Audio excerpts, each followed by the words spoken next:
Hi, in this module, we will be talking about drivers of change. When Royal Dutch Shell seeks to understand the future of the world, they look for what they call drivers of change. These are a sign that things are going to change. You may not know exactly how, but if you can identify a driver of change, you know things are changing. We are facing a number of drivers of change right now, from the risk of the whole system collapsing, economic inequality and systemic racism, the fact that we live in a carbon constrained world, the volatile nature of our energy supply and energy prices, water, food, how are we going to supply these essentials? And then what I call the sustainability imperative. So in this module, I'll give you an overview of these, and then we will dive more deeply into many of these in subsequent modules. In particular, we're going to talk about the concept of the Anthropocene and planetary boundaries, a bit about inequality, the risk of collapse, energy, climate, water, food, and then the fact that we can solve all of these crises. And this latter point will be the topic of most of the rest of the course. This section will be a little grim because, no kidding, we're in trouble. But bear with it, and I think by the end you'll understand that we will make it. The Anthropocene. This is the concept that we humans are now the dominant geologic force on the planet. We are probably the first generation to have this dominion over the earth and the last to be able to save it. It's on us. We get this done, or maybe it is over. Here's the science. Dr. Tom Lovejoy of the Smithsonian Institution and a team of scientists put out Global Biodiversity Outlook 3, looking at the rate at which we are losing life on the planet, and concluded that we're losing life faster than when the dinosaurs went extinct, to the point that we're now at risk. Coral reefs. Sorry, scuba divers, business as usual. Perhaps as early as 2035, there may be no living coral reefs on planet Earth. The Amazon is drying up and burning. These are the Earth's lungs. And then the oceans are acidifying. The carbon dioxide, the excess CO2 that we emit by burning fossil fuels, goes into the atmosphere, and much of it goes into the oceans. That is the largest sink on the planet, the storage place for excess CO2. When it hits the oceans, it turns the oceans mildly acidic, carbonic acid. And this has profound and not nice implications for the creatures that live in the ocean, including, for example, the phytoplankton, which are responsible for about half the oxygen that you breathe.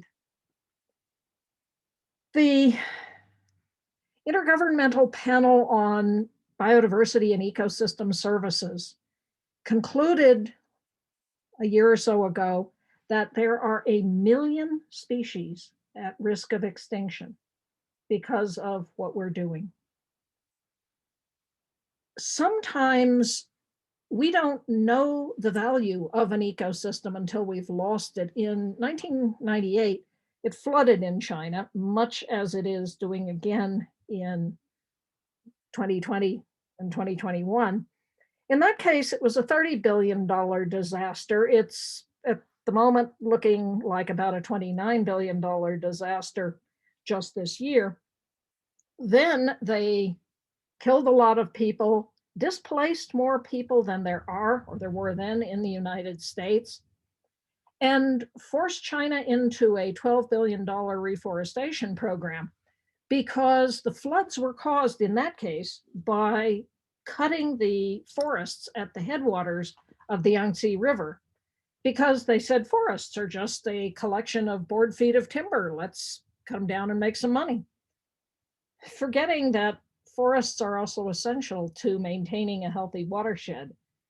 What's happening now in China is climate change, causing it to rain for half a year now and continuing.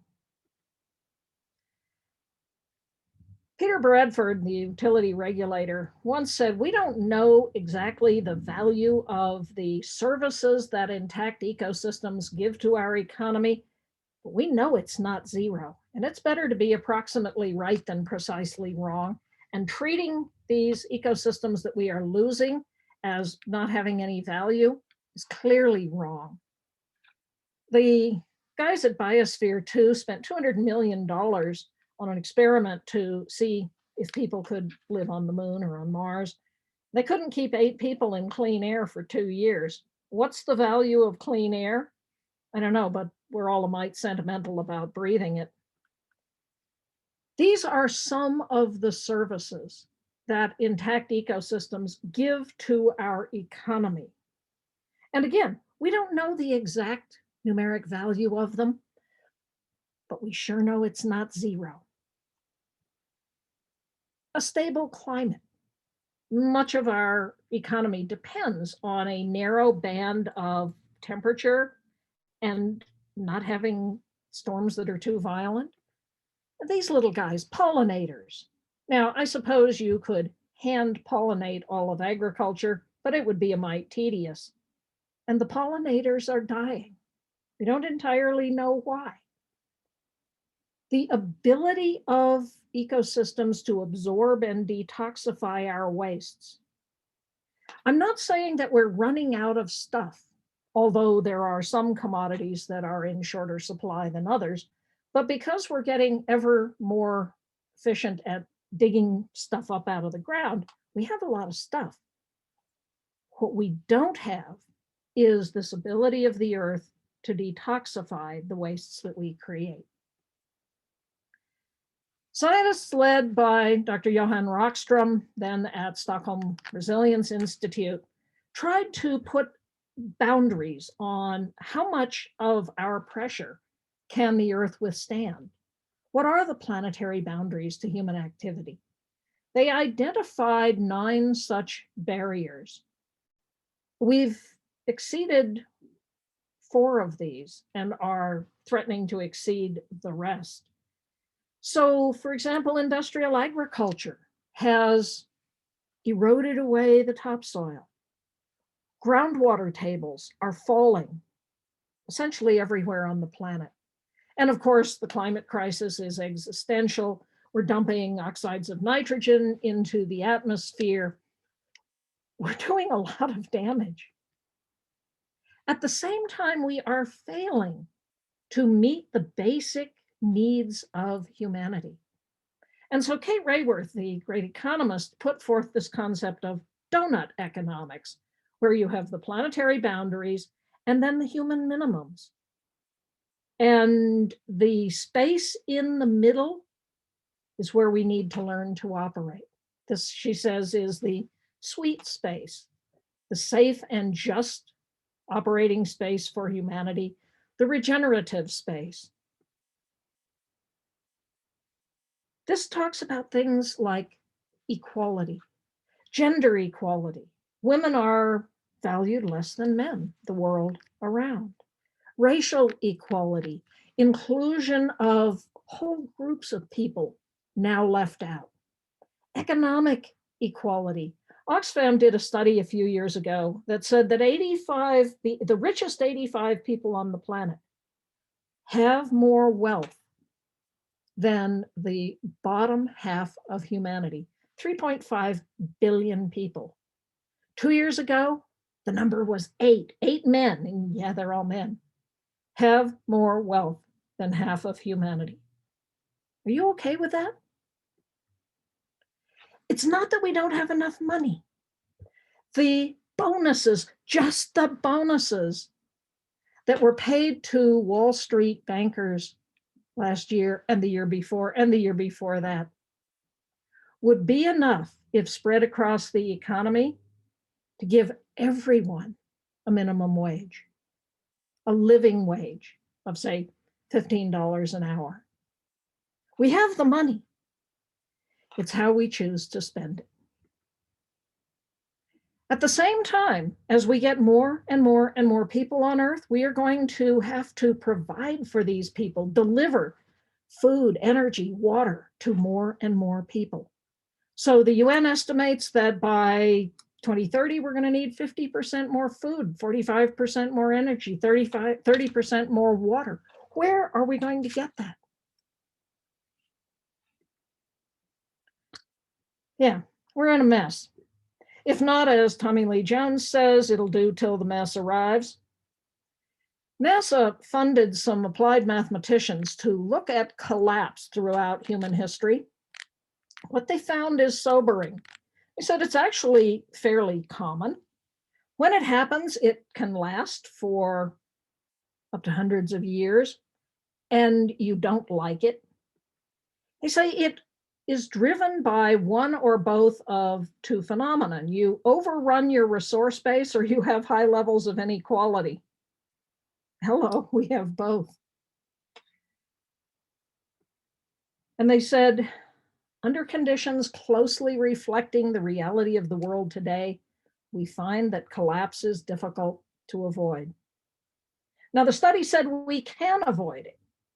We can limit the amount of population. We can use resources dramatically more efficiently, but we'd better get about it. So what do we mean by collapse? This is when all of us, not just some of us, many parts of the world are in collapse today. People don't have what they need to survive. There is famine, there are floods, there are plagues of locusts. It's beginning to sound a bit biblical.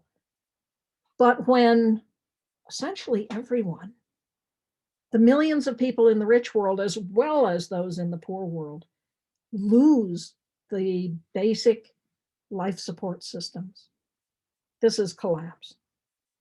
There are people who say, it's too late. We've left it until too long. Don't do this because it will put you in a very bad mood, but you can Google near-term human extinction and find what purports to be science saying that humans go extinct perhaps as soon as 10 years from now. Really? You are the result of almost 4 billion years of evolutionary success. Act like it. I think taking this position that it's too late is the most profoundly irresponsible position that we can take. But we are up against some challenges. Bishop Desmond Tutu said climate change has become the human rights challenge of our time. It's impoverishing people, it's killing people, it's leaving people without the basic life support systems. The Pope Francis, human-induced climate change is a scientific reality. It's also a moral and religious imperative to deal with this crisis. And it's very real. The fires in California, in Southeast Asia, are not an accident. They are the result of the behavior of all of us. Our choice of how we do business, of how we live our lives. But what that means is we can make different choices. We do not have much time. The Intergovernmental Panel on Climate Change said several years ago that we had 11 years to get to zero emissions and hold global warming below 1.5 degrees Celsius increase over pre-industrial levels. As of today, that's 2,449 days. And you can follow along with this if you want a sense of urgency. There's a climate clock that every day counts it down. This is not a lot of time to get it right. And if we get it wrong, it will be hell on earth. The projection on the left is what would happen if we implemented aggressive climate protection. The red projection, that's what will happen to us if we continue business as usual. We're on track for 6 degrees C increase in global warming over pre-industrial levels. That is not sustainable. That is not survivable. Already, climate change is hurting the poor first, worst, from hurricanes like Katrina to floods in Pakistan, displaced 20 million people in a country with nuclear weapons. The flood of refugees leaving desertified areas where they can no longer make a living. What would you do? Your crops are failing. Perhaps your government is failing. You can't stay there. Where would you go? Scientists tell us if climate change is unchecked, perhaps as early as 2040, sections of the Middle East will be uninhabitable. About 3 billion people now live in areas that will be uninhabitable. Climate change is driven by our use of fossil energy.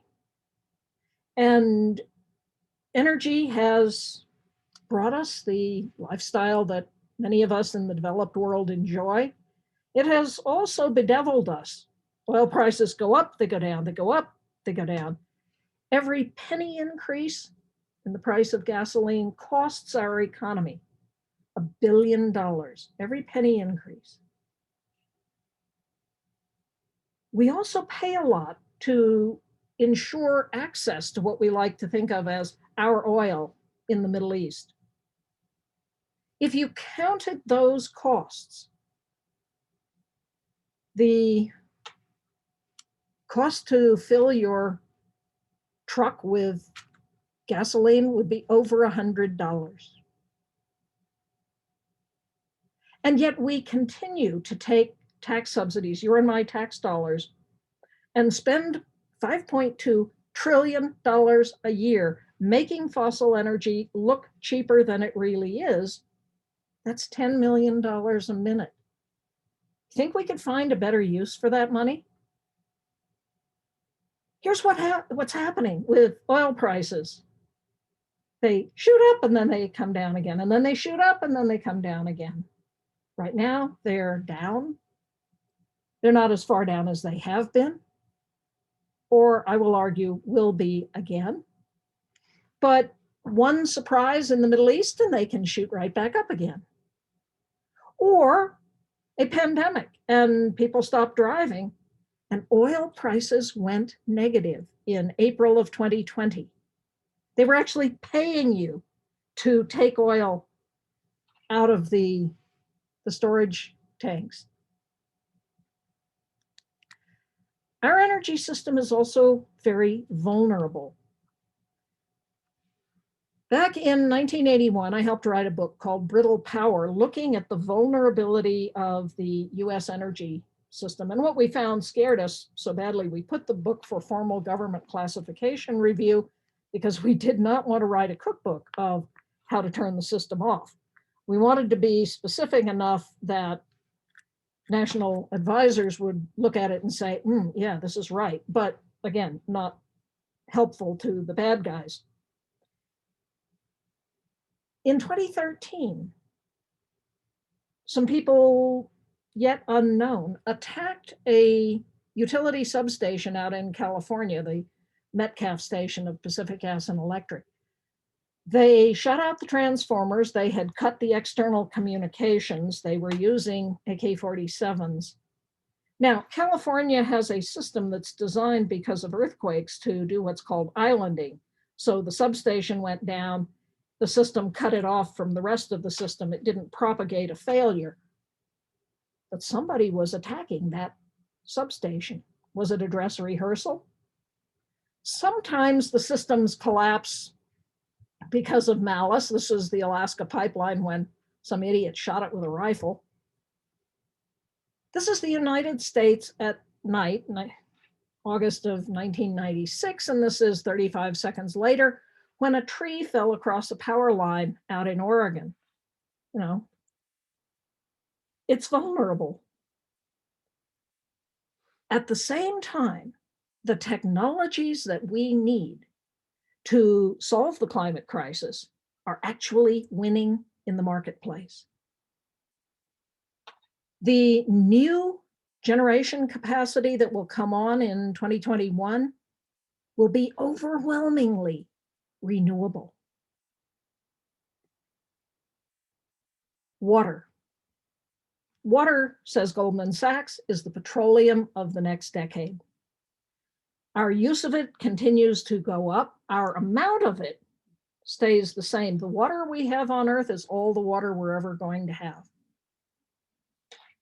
We're going to need to figure out how to enable people to get the water that they need, particularly in the face of climate change, which is drying out the environment. This is a lake in California that went dry. Cape Town, South Africa was within days of what they called day zero, when they would have no water. 4 continents are suffering the worst drought in decades to centuries. Many people on Earth today, more than 1 billion, do not have clean drinking water. You would think that's a human right. Many people don't have it. And yet we use water incredibly wastefully. Flood irrigating crops. These are rice paddies in California. Why are we growing rice in an area that's in drought? Corporates sometimes use water irresponsibly. Coca-Cola almost got thrown out of India because it opened a bottling facility drawing up groundwater in Kerala state, where water is very scarce. And farmers' wells were going dry. Coke was using the water very inefficiently to clean bottles and machinery. We need technical innovation to enable Coke to do its business without needing that much water. In your home, if you have a leaky toilet, that's costing you money. And we have inefficient water using technology around the world. Bottled water costs more than gasoline. And the bottles turn into waste. The water that's in those bottles is essentially tap water, maybe run through a reverse osmosis machine. Why not drink tap water? Why not ensure that tap water is good drinking water for everyone on Earth? In the United States, the richest nation in the world, the town of Flint, Michigan, poisoned its people. They wanted to save some money, so they switched from the Detroit city system to the Flint River, where the water was highly corrosive, and the old lead pipes corroded, putting poisoned water into people's homes. People are going to jail because of this, and they darn well should. This problem is not limited to Flint. It's true in many cities that have old lead pipes. We think we're here because of this big brain of ours. We're not. We're here because of 6 inches of rain and good soil. agriculture is crucial to us all. As my friend the poet Wendell Berry says, eating is an agricultural act, something we all like to do at least several times a day. And yet the way in which we are doing agriculture is putting many of the world's people at risk. Industrial agriculture, which is supposed to feed the world, is actually very fragile, at risk of climate change, at risk of droughts, of severe weather. We are one poor harvest away from chaos in the world's grain markets, according to Lester Brown. It was a food riot in Tunisia caused by the shortage of wheat flour because the incredibly high temperatures in 2010 wiped out the Russian wheat crop. This man, Mohamed Bouazizi, was selling bread in Tunisia, and he, in protest to the fact that he couldn't get flour, he set himself on fire and died. And that act kicked off the Arab Spring, which led to revolutions in countries all across the Middle East, ultimately the civil war in Syria. Food and water scarcity exists around the planet. And this is a national security threat to us. At the same time, we know how to transform agriculture to regenerative agriculture, which Vandana Shiva, great Indian biochemist, says provides the answers, not just to the soil crisis, the food crisis, the health crisis, and the climate crisis, but also the crisis of democracy. So is it possible to change the system and avoid collapse? We will get to find out. You will be here when we deliver that answer one way or the other. I believe it is possible. And in this book, A Finer Future, Creating an Economy in Service to Life, 4 of us argue that not only can we solve these problems, it's better business to solve these problems. We can make more money. Stuart Wallace, who for many years ran New Economics Foundation in the United Kingdom, Anders Wigman, Swedish parliamentarian, European parliamentarian, John Fullerton. John was 18 years at JP Morgan until he quit to try to transform finance. These 3 gentlemen and I put forth what we believe is proof that we can solve the problems facing us. What will it take to avoid collapse? We need to learn to live within the planetary boundaries, within these ecological limits. We need to move to donut economics, ensuring that everyone on Earth has enough. And we need an equitable system so that everyone on Earth has dignity and enough.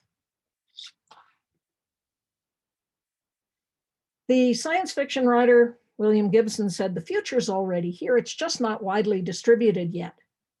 And we have all the technologies we need to solve all of the problems facing us. It's a question of political will. It's a question of, do you want to? There's no silver bullet, but we have a lot of silver buckshot.